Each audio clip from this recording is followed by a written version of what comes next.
बिस्मिल्लाहिर्रहमानिर्रहीम सल्लल्लाहु अलैहि वसल्लम। अस्सलाम वालेकुम क्लास 9। उम्मीद है आप सब खैरियत से होंगे। आज हम करेंगे एक्सरसाइज 7.2 के क्वेश्चन नंबर 7, 8 एंड 9 को। इससे कबल हम प्रीवियस वीडियोस में एक्सरसाइज 7.2 के क्वेश्चन नंबर 1 to 6 क्वेश्चंस तक डिटेल से इन तमाम क्वेश्चंस को डिस्कस कर चुके हैं। इन तमाम के लिंक्स मैंने डिस्क्रिप्शन में दे दिए हैं, आप इनसे रिलेटेड भी लेक्चर ले सकते हैं। एक्सरसाइज 7.2 के क्वेश्चन नंबर 7 की जानिब चलते हैं। हमारा क्वेश्चन है find an equation of the perpendicular bisector of the line segment joining the points A and B. तो ये कह रहा है अगर एक लाइन जो है वो परपेंडिकुलर बाइसेक्टर हो किसी लाइन सेगमेंट का, जैसे ये जो लाइन है वो परपेंडिकुलर बाइसेक्टर है इस लाइन का। अब परपेंडिकुलर समझ लीजिएगा क्या होता है, हर वो लाइन जो दूसरे के ऊपर 90 डिग्री के ऊपर आती है उसे हम परपेंडिकुलर कहते हैं। ठीक है, परपेंडिकुलर बाइसेक्टर, ये परपेंडिकुलर बाइसेक्टर है इस सेगमेंट का, और इस सेगमेंट के पॉइंट उसने दिए हमें, एक ए पॉइंट दिया है और एक बी पॉइंट दिया है। ठीक है, और ए पॉइंट के हमारे यहाँ पे पॉइंट्स हैं 3,5 और बी के हैं 9,8। अब उसने कहा है कि अगर इस तरह से हमारे पास एक परपेंडिकुलर बाइसेक्टर हो किसी लाइन सेगमेंट के ऊपर, तो तब उसकी इक्वेशन क्या होगी।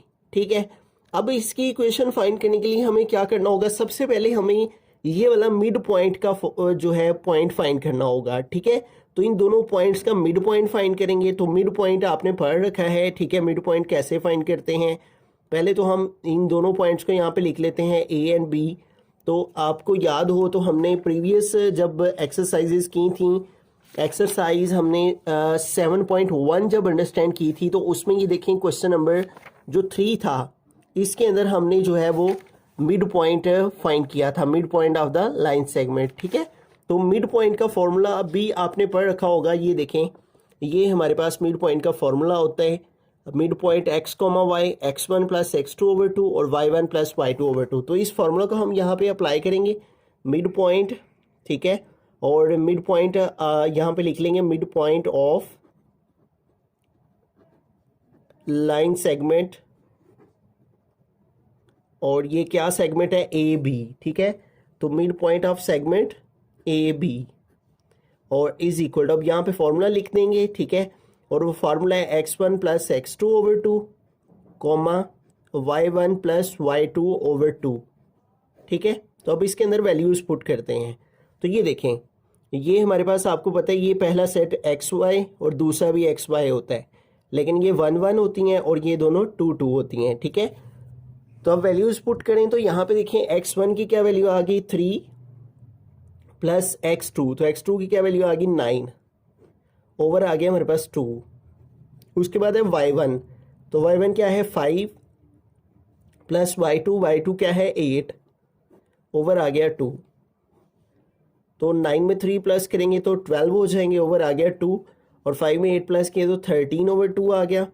ठीक है, 12 को 2 पे डिवाइड कर देंगे, 2 1 ज़ा 2, 2 6 ज़ा 12, तो क्या आ गया 6 कॉमा, इसको डिवाइड करेंगे तो वो डेसिमल में चला जाएगा, तो हम फ्रैक्शन में ही लिख लेते हैं।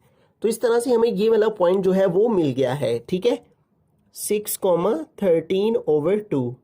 अब हमें क्या करना है, अब हमें इस लाइन, ये जो लाइन है, ये लाइन चूंकि इसके ऊपर परपेंडिकुलर है। ठीक है, तो अब इस लाइन की तो स्लोप हम इन दोनों पॉइंट से फाइंड कर लेंगे, ए बी पॉइंट से। ठीक है, लेकिन ये जो परपेंडिकुलर लाइन है इसकी स्लोप हम कैसे फाइंड करेंगे। ठीक है, तो उसके लिए यहाँ पे देखें, हमने पढ़ा है कि अगर दो लाइनें आपस में परपेंडिकुलर हों तो तब m1 m2 इक्वल होता है -1 के। तो अगर हमारे पास एक लाइन की स्लोप आ जाएगी तो उसकी मदद से हम दूसरी लाइन की स्लोप फाइंड कर लेंगे। ठीक है, तो m1 हम फाइंड कर लेते हैं, यानी ए बी की मदद से इस लाइन की स्लोप, m का मतलब स्लोप। ठीक है, तो हम m1 फाइंड कर लेते हैं इस ए बी पॉइंट की मदद से, और जब जो दूसरी हमारी लाइन है ये वाली जो कि परपेंडिकुलर है इसके ऊपर, उसकी स्लोप हम इस फॉर्मूला से फाइंड कर लेंगे, m1 m2 is equal to -1 से। ठीक है, तो आइए सबसे पहले इस ए बी लाइन की स्लोप फाइंड करते हैं। तो यहां पे लिखेंगे स्लोप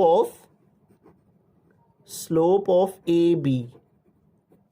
ठीक है, तो इस स्लोप को हम m1 का नाम दे लेते हैं, और आपने जैसा कि पढ़ रखा है यहीं पे इस यहाँ पे देखें स्लोप का ये वाला फार्मूला हम यूज़ करेंगे, ठीक है।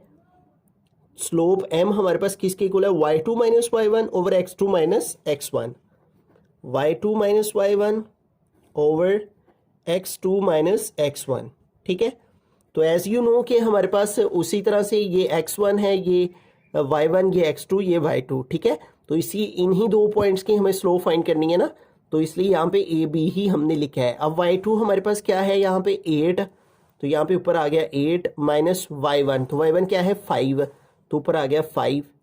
और डिवाइड में आ जाएं तो डिवाइड में x2, तो x2 हमारे पास क्या है 9, तो यहाँ पे आ गया 9 माइनस x1, तो x1 क्या है हमारे पास 3, तो यहाँ पे आ गया 3, ठीक है। अब इसको सिंप्लीफाई करते हैं, m1 इज इक्वल टू हमारे पास आ जाएगा 8 से 5 माइनस करेंगे तो 3 आ जाएगा, और 9 से 3 माइनस करेंगे तो 6 आ जाएगा। अब इसकी कटिंग कर लेंगे, 3 1 ज़र 3 और 3 2 ज़र 6 है, तो m1 किसके इक्वल आ गया 1/2 के। इसका मतलब कि इस ए बी लाइन की स्लोप हमारे पास m1 आ चुकी है। अब हमें ये जो परपेंडिकुलर लाइन है इसकी स्लोप फाइंड करनी है, ठीक है। तो उसकी स्लोप जैसे कि मैंने आपको बताया कि जब भी कोई दो लाइनें आपस में परपेंडिकुलर होती हैं तो उनकी स्लोप कैसे फाइंड की जाती है, ठीक है। तो अब हम m1 m2 को इक्वल रखेंगे -1 के, ठीक है।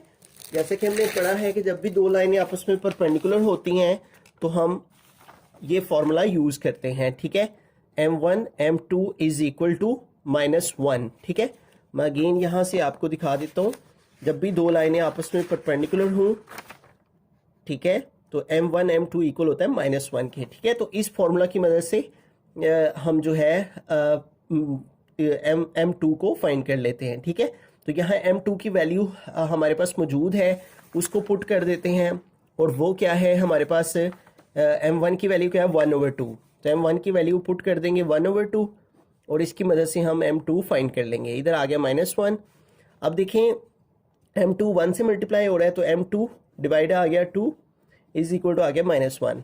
अब इसकी क्रॉस मल्टीप्लिकेशन कर लेते हैं, m2 को 1 से मल्टीप्लाई किया m2, और 2 को -1 से मल्टीप्लाई किया तो आ गया -2। तो यूं देखें ये जो हमारे पास परपेंडिकुलर लाइन है इसकी भी स्लोप हमारे पास आ चुकी है, ठीक है। हमें जो है इस लाइन की स्लोप इसलिए फाइंड करना पड़ी है क्योंकि हमें जो है वो इस लाइन की स्लोप रिक्वायर्ड थी, उसके लिए इस लाइन की स्लोप हमने फाइंड की है ए बी की, ठीक है। उसकी मदद से हमारे पास ये जो परपेंडिकुलर लाइन थी इसकी स्लोप आ गई है। अब ये देखें ये हमारे पास स्लोप आ गई है इस लाइन की, और ये हमारे पास ये पॉइंट भी आ गया है, ठीक है। तो अब इन दोनों की मदद से हम जो है वो फाइंड कर लेंगे। अब देखें हमारे पास x1 क्या है, ये वाला पॉइंट 6, ठीक है। और अब हमारे पास y1 क्या है, ये वाला पॉइंट 13/2, और हमारे पास अब स्लोप क्या है -2, ठीक है। तो स्लोप इज इक्वल टू -2, इस तरह से। तो ये जब हमारे पास एक पॉइंट हो और एक स्लोप हो, तो हमने प्रीवियस जब क्वेश्चन किया था क्वेश्चन नंबर 6 अगर आपको याद हो, तो जब एक हमारे पास स्लोप हो और एक पॉइंट हो तो उसे हम पॉइंट स्लोप फॉर्म की मदद से हम उसकी इक्वेशन फाइंड करते हैं, ठीक है। हमारे पास ये लाइन और इस लाइन की स्लोप भी आ गई है और इस लाइन का पॉइंट भी आ गया है, ठीक है। तो अब हम इस फॉर्मूला की मदद से इक्वेशन फाइंड कर लेंगे। तो फॉर्मूला क्या है, y minus y1 is equal to m into x minus x1, ठीक है। तो अब वैल्यूज पुट करते हैं, y वैसे का वैसी माइनस y1, तो y1 क्या है 13/2, ये आ गया। फिर है m, तो m क्या है -2। फिर है x, तो x वैसे का वैसी माइनस x1, तो x1 क्या है 6। अब इसको सिंप्लीफाई करते हैं, देखें ये फ्रैक्शन में एलसीएम लेंगे, 2 और 1 का एलसीएम लिया 2 आ गया, 2 को 1 पे डिवाइड किया 2, 2 को y से मल्टीप्लाई किया 2y, 2 को 2 पे डिवाइड किया 1, 1 को 13 से मल्टीप्लाई किया 13। अब ये -2 इन दोनों से मल्टीप्लाई हो रहा है, -2 को x से मल्टीप्लाई करेंगे -2x, और माइनस माइनस प्लस, और 2 6 12 हो जाएगा। अब ये देखिए 2 इधर डिवाइड हो रहा है, उधर जाके 2 जो है वो मल्टीप्लाई हो जाएगा, ठीक है। तो 2 मल्टीप्लाई आ जाएगा -2x प्लस 12, तो ये हो जाएगा 2y माइनस 13, 2 को 2x से मल्टीप्लाई किया 2 2 4x, प्लस 2 को 12 से मल्टीप्लाई करेंगे 24, ठीक है। अब हम एज यू नो आपने प्रीवियस जब हमने क्वेश्चन किए थे क्वेश्चंस वाले, तो हमने कहा था कि जो एक्स की वैल्यू वो पॉजिटिव होना जरूरी है, ठीक है। तो हम ऐसा करेंगे कि इन दोनों को इधर ले आएंगे, ठीक है। 2y माइनस 13, तो माइनस 4x इधर आके प्लस 4x हो जाएगा, और प्लस 24 इधर आएगा तो माइनस 24 हो जाएगा, इज इक्वल टू 0। अब इसको कैसे अरेंज किया जाता है, पहले x की वैल्यू लिखी जाती है, फिर y की लिखी जाती है, फिर कांस्टेंट वैल्यू लिखी जाती है, ठीक है। तो हमारे पास यहाँ पे देखें, हमारे पास जो x की वैल्यू वो क्या है 4x, वो पहले हमने लिखी, फिर ये y की वैल्यू लिखेंगे वो है 2y, और फिर कांस्टेंट वैल्यू माइनस 13 और माइनस 24। तो इन दोनों को कैलकुलेटर से कैलकुलेट कर लें, माइनस 24 और माइनस 13, तो ये आ गया माइनस 37। तो यहाँ पे आ जाएगा माइनस 37 और इज इक्वल टू इधर रह गया 0। तो यही तरतीब होनी चाहिए क्वेश्चन की, पहले x की वैल्यू, फिर y की, और फिर कांस्टेंट। तो इस सारे क्वेश्चन में हमने क्या करना है, सबसे पहले हमें ये मिड पॉइंट फाइंड करना है, उसके बाद इस लाइन की स्लोप फाइंड करनी है, ठीक है। ये मिड पॉइंट फाइंड करने के लिए मिड पॉइंट का फॉर्मूला लगाना है, और इन दोनों पॉइंट्स की मदद से हमने ये मिड पॉइंट फाइंड कर लेना है, ठीक है, इस लाइन सेगमेंट का। जब मिड पॉइंट आ जाएगा फिर हमने इस पूरी लाइन की स्लोप फाइंड कर लेनी है, जो कि है ए बी, ठीक है। तो इस लाइन की स्लोप फाइंड करने के लिए ये वाला फॉर्मूला यूज करना है। जब इस लाइन की स्लोप आ जाएगी तो फिर हमने इस लाइन की स्लोप फाइंड करनी है, और जो कि लाइन परपेंडिकुलर है। तो जब लाइनें परपेंडिकुलर होती हैं तो दोनों स्लोप इक्वल होती हैं -1 के, दोनों स्लोप का प्रोडक्ट इक्वल होता है -1 के।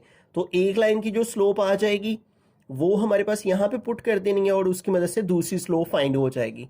अब स्लोप भी आ गई है और ये पॉइंट भी आ गया है, तो ये दो चीजें आपने इस डाटा की मदद से फाइंड करनी है, एक मिड पॉइंट और एक इस लाइन की स्लोप। जब ये दोनों चीजें आ जाएंगी तो फिर आपने ये फॉर्मूला यूज करना है, और इसकी मदद से इक्वेशन जो है वो फाइंड हो जाएगी, ठीक है। बिस्मिल्लाहिर्रहमानिर्रहीम। क्वेश्चन नंबर 8 की यानी चलते, क्वेश्चन नंबर 8 है, find an equation of the line through -4, -6 and perpendicular to a line having slope -3/2। तो यहाँ पे वो कह रहे हैं एक लाइन है जो कि दूसरी लाइन के ऊपर परपेंडिकुलर है, ठीक है, और इस लाइन का उसने एक पॉइंट दे दिया है, ठीक है, और स्लोप भी दे दी है। तो एज यू नो के जबकि हमने पढ़ रखा है कि जब एक पॉइंट दिया हो और स्लोप दी हो, ठीक है, तो हम पॉइंट स्लोप फॉर्मूला यूज करते हैं, ये वाला, ठीक है। लेकिन यहाँ पे जो स्लोप दी हुई है ना वो परपेंडिकुलर है, ठीक है। तो हमने ये भी पढ़ा है प्रीवियस क्वेश्चन में कि जब भी हमारे पास स्लोप जो है वो एक लाइन दूसरी लाइन के परपेंडिकुलर हो तो तब स्लोप इक्वल होती है m1 m2 इक्वल होते हैं -1 के। तो इस फॉर्मूला की मदद से जो है वो हम पहले स्लोप फाइंड करेंगे, ठीक है। ये जो स्लोप दी हुई है इसकी मदद से इस स्लोप को हम m1 का नाम दे लेते हैं, ठीक है। और अब चूंकि लाइंस परपेंडिकुलर हैं, ठीक है, तो हम यहाँ पे लिखेंगे m1 m2 इक्वल है -1 के, ठीक है। तो हम m2 फाइंड कर लेंगे, m1 की वैल्यू यहाँ पुट करेंगे, वो क्या है -3/2, और साथ आ गया m2 इज इक्वल टू -1। अब इसको सिंप्लीफाई करते हैं, तो m2 को -3 से मल्टीप्लाई करेंगे, -3m2 आ जाएगा, और डिवाइड में आ गया 2 इज इक्वल टू आ गया -1, ठीक है। अब ये देखें, ये इधर जो डिवाइड हो रहा है 2 इधर जाके मल्टीप्लाई हो जाएगा, तो इधर आ जाएगा 3m2 इज इक्वल टू -1, और ये इधर डिवाइड हो रहा है 2 इधर जाके मल्टीप्लाई हो जाएगा, ठीक है। तो ये हो जाएगा -3m2 इज इक्वल टू 2 1 2 -2 हो गया। अब ये -3 इधर मल्टीप्लाई हो रहा है, उधर जाके -3 डिवाइड हो जाएगा, ठीक है, -2/-3, ये माइनस माइनस से कट हो गया। तो इस तरह स्लोप इक्वल आ गई 2/3 के, ठीक है। तो सबसे पहले आपने ये देखना है कि लाइन जो है वो परपेंडिकुलर है, अगर लाइन परपेंडिकुलर हो तो उसकी स्लोप फिर इस तरह से फाइंड करते हैं m1 m2 इक्वल -1 से, ठीक है। और जो स्लोप दी गई हो वो लगा के तो दूसरी स्लोप जो है वो फाइंड कर लेते हैं, ठीक है। अब देखें, अब एक पॉइंट दिया हुआ है और एक स्लोप दी हुई है, तो अब हम जो है वो आसानी से पॉइंट स्लोप फॉर्मूला यूज करते हुए इक्वेशन जो है वो फाइंड कर लेंगे, ठीक है। ये फॉर्मूला, ठीक है, पॉइंट स्लोप फॉर्म का, ठीक है। चूंकि इक्वेशन ही उसने फाइंड करने को बोला है, अब एक पॉइंट आ गया और स्लोप भी आ गई है, तो पॉइंट है हमारे पास -4, -6 है, तो इसका मतलब कि हमारे पास जो पॉइंट है वो है -4, -6, और जो स्लोप है वो हमारे पास इक्वल आ जाएगी, इसको हम m कह लेंगे 2/3, ठीक है। अब आपको पता है ये जो पॉइंट दिया होता है इसमें पहली वैल्यू x1 की होती है और दूसरी वैल्यू y1 की होती है जब एक ही पॉइंट दिया हो, ठीक है। तो ये आ गई y1 की वैल्यू -6 और स्लोप ये है, ठीक है। तो अब पॉइंट स्लोप फॉर्मूला लगाएंगे और वो क्या है हमारे पास y minus y one is equal m into x minus x one. अब वैल्यूज पुट करते हैं, y वैसे क्या वैसे माइनस वाई वन क्या है -6, तो उसको ब्रैकेट में लिखा इज इक्वल टू स्लोप क्या है 2/3, स्लोप की वैल्यू पुट की, x वैसे क्या वैसी, फिर -x1, तो x1 क्या है -4, ये आ गया -4। ठीक हो गया। अब इसको फर्दर सॉल्व करते हैं, y माइनस माइनस प्लस आ गया 6 इज इक्वल टू आ गया 2/3 और फिर आ गया x और ये माइनस माइनस से मल्टीप्लाई किया +4 हो गया। ठीक है, ये आ गया y plus 6 is equal to, ये 2 जो है वो ऊपर वाली वैल्यू से मल्टीप्लाई हो रहा है, 2 को x से मल्टीप्लाई किया 2x प्लस 2 को 4 से मल्टीप्लाई किया 2 4 जार 8 और डिवाइड में आ गया 3।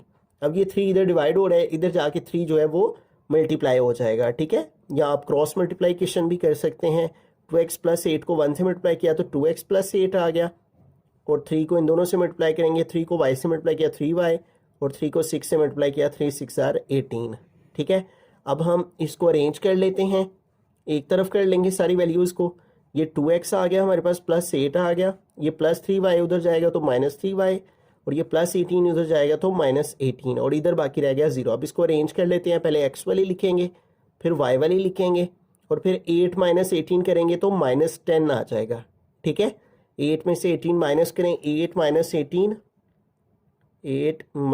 18 तो ये देखिए -10 आ जाता है। ठीक है, तो ये हमारे पास जो है वो रिक्वायर्ड इक्वेशन आ जाएगी। तो इस क्वेश्चन में हमने क्या करना है, जो स्लोप उसने दी होगी उसको m1 का नाम देना है और चूंकि लाइंस परपेंडिकुलर हैं, ठीक है, तो इसलिए लाइन परपेंडिकुलर है तो स्लोप का ये फॉर्मूला लगाना है m1 m2 is equal to -1। इसमें m1 की वैल्यू पुट करनी है और उसकी वजह से m2 निकल आएगी। ठीक है, वही हमारी स्लोप होगी और जो पॉइंट उसने दिया हुआ है ए की उसको लिखेंगे और पॉइंट स्लोप फॉर्मूला लगा के इक्वेशन फाइंड करेंगे। क्वेश्चन नंबर 9 की यानी चलते हैं। क्वेश्चन नंबर 9 है, find an equation of the line through and parallel to a line with slope -24।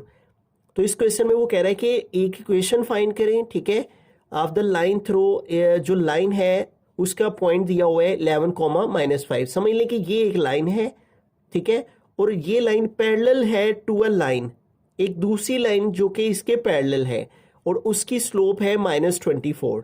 अब यहाँ पे आपने एक बात अंडरस्टैंड करनी है कि प्रीवियस क्वेश्चन में जबकि लाइन परपेंडिकुलर ही थी तो हमने m1 m2 इक्वल लिया था -1 के, लेकिन जब लाइन पैरेलल होती है, if two lines L1 L2 parallel, ठीक है, तो उनकी स्लोप आपस में इक्वल होती है, m1 इक्वल होता है m2 के। तो अगर हम इसको m1 कह लेते हैं, ठीक है, जो कि क्या है -24, तो as the line are parallel, ठीक है, चूंकि लाइंस आपस में क्या है पैरेलल हैं, इसलिए m1 इक्वल होता है किसके, m2 के, और हमारे पास m1 की क्या वैल्यू है -24 और ये इक्वल आ जाएगा m2 के।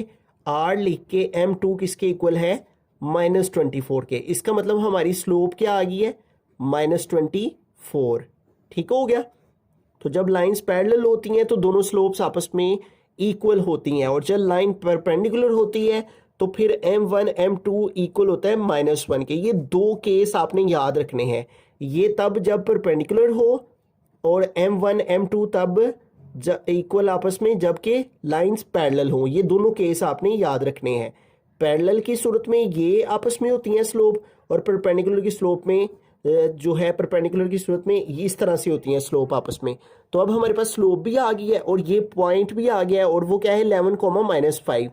तो x1 क्या है हमारे पास, पहले पॉइंट को x1 कहते हैं जब एक ही पॉइंट दिया होता है तो वो x1 होता है और दूसरा पॉइंट y1 होता है। ठीक है, xy तो एक ही पॉइंट है तो 1 1 और y1 क्या है -5 और स्लोप क्या है -24। तो एज यू नो कि हम बार बार इस चीज़ को देख रहे हैं कि जब एक स्लोप हो, ठीक है, और आपके पास एक पॉइंट हो तो पॉइंट स्लोप फॉर्म की मदद से इक्वेशन फाइंड होती है। ठीक है, तो फॉर्मूला लगाएंगे पॉइंट स्लोप फॉर्म का, y - y1 is equal m into x - x1। तो इसकी मदद से हम इक्वेशन फाइंड कर लेंगे। ठीक है, तो y वैसे का वैसी -y1 क्या है -24, तो यहाँ पे आ गया सॉरी y1 क्या है -5, तो यहाँ पे आ गया -5, फिर है m, तो m क्या है -24, ये आ गया, फिर है x, तो x आ गया, फिर -x1, तो x1 क्या है 11, यहाँ पे आ गया 11। अब इसको सिंप्लीफाई करते हैं, y - -+5 हो गया और ये -24x के साथ मल्टीप्लाई हो रहा है, -24x हो गया, और ये माइनस इस माइनस से मल्टीप्लाई हो रहा है, प्लस हो गया। 24 11 से मल्टीप्लाई हो रहा है, तो 24 मल्टीप्लाई 11 ये आ जाएगा 264। यहाँ पे आ गया 264। एज यू नो कि x पॉजिटिव होना चाहिए इक्वेशन में, तो लिहाजा हम इन दोनों वैल्यूज़ को इधर मूव कर लेंगे। -24 इधर आके +24x और +264 इधर आके -264, और इधर रह गया 0। अब इसको अरेंज कर लेते हैं। पहले x वाली लिख लेते हैं 24x, फिर y वाली लिख लेते हैं, वो एक ही है +y, और ये 5 - 264 इन कांस्टेंट टर्म्स को सॉल्व कर लेते हैं। ठीक है, 5 में से माइनस करना है हमने 264 को, 5 - 264, तो ये आ गया -5259, -259 इज इक्वल टू 0। ठीक हो गया। तो इस क्वेश्चन में हमने जस्ट क्या करना है कि जो हमारे पास स्लोप है दी हुई वो पैरेलल है, तो लिहाजा पैरेलल लाइन की स्लोप दोनों आपस में इक्वल होती हैं, तो हमारी स्लोप वही आ जाएगी जो कि उसने दी हुई है। ठीक है, स्लोप आ गई m -24, एक ही पॉइंट दिया हुआ है, तो ये x1 है, ये y1 है, और पॉइंट स्लोप फार्मूला लगा के तो इक्वेशन फाइंड कर लेनी है। ठीक है, तो इन तीनों क्वेश्चंस में हमने इक्वेशंस ही फाइंड करनी थी। ठीक है, इस केस के अंदर परपेंडिकुलर बाइसेक्टर था, इसके अंदर जो है परपेंडिकुलर लाइन थी, और इसके अंदर जो है वो पैरेलल लाइन थी।